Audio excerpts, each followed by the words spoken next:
next 12 hours in the bar, next 12 months.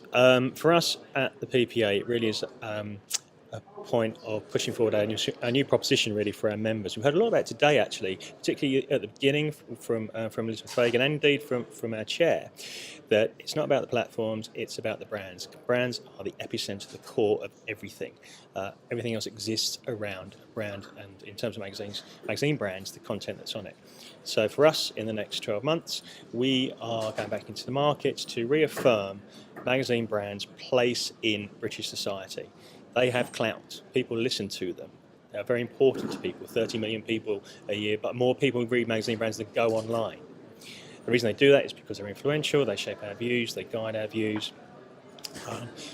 In a world where everyone's talking all the time, and again, it came up today, it's not, information isn't the world's problem. It's which people you listen to, who has the right information, the curated professional information. I would say, not slightly biased, but I would say that it's members of our organisation, members of the PPA, and and of course all the other magazine publishers out there. So for the next 12 months, we are banging on. People will be sick of the sight of me talking about brands, how the brand's the core, everything else falls out of that. When things fall out of that, you get the influence. With the influence, you get the ROI, and we've got lots and lots of statistics about that. And it can all be found, shameless plug, on the new PPA marketing website, which is going to be launching in a couple of weeks' time. As they do on the Virgin adverts, it's ppa.co.uk/marketing. From a trade association or a trade body point of view, we're always sort of guided by our members, really. I mean, they are at the forefront of developing what's next.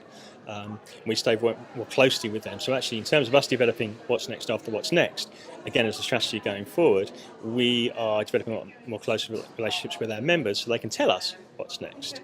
We will then broadcast that to the world. That what's next then becomes day to day, and then we look for the what's next. So I think it's a staged approach. I couldn't say hand hot it's going to be this technology or it's going to be that.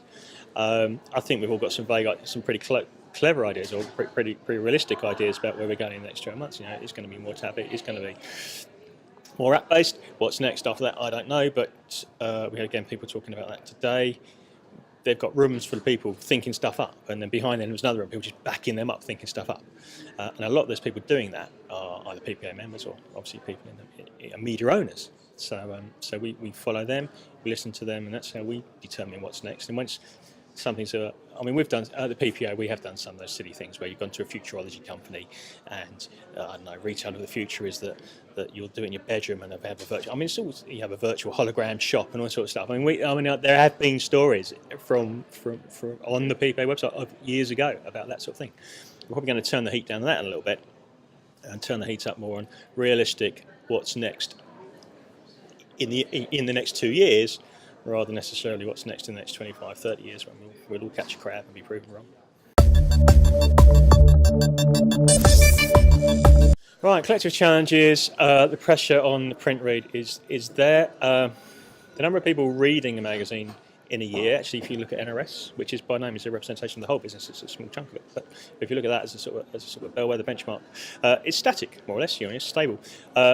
But there is pressure on the frequency of the printed read. So that's something we need to sort of get around.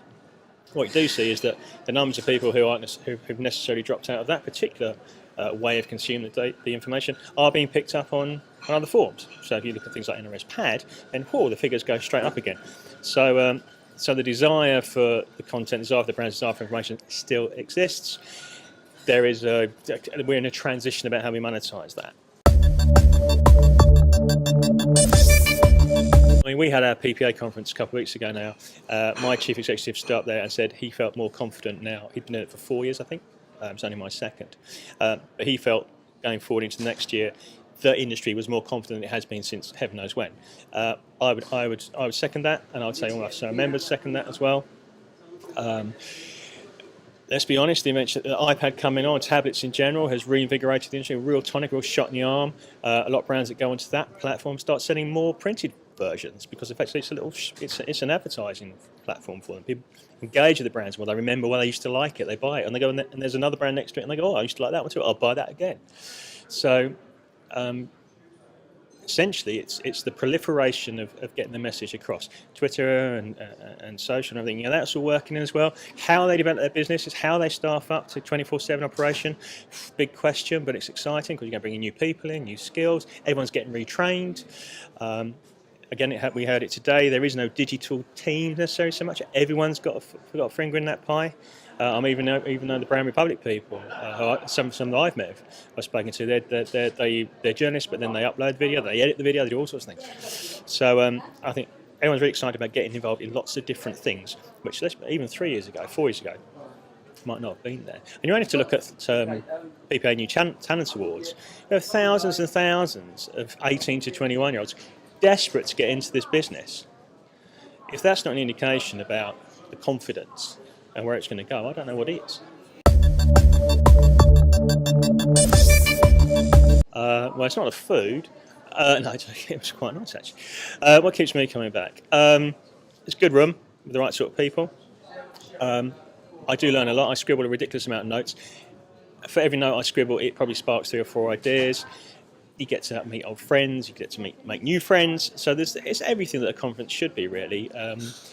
There's a bit of pitch work from people, but then it's things we never knew. I always walk away from 360 knowing damn sight more than when I came, having caught up with some people I haven't seen for years, and having 4 or 5 or 6 meaningful meetings, which is the whole purpose, or one of the purposes of being here. So as long as it keeps the market ears, I'll probably keep coming back. Excellent. If they'll have me.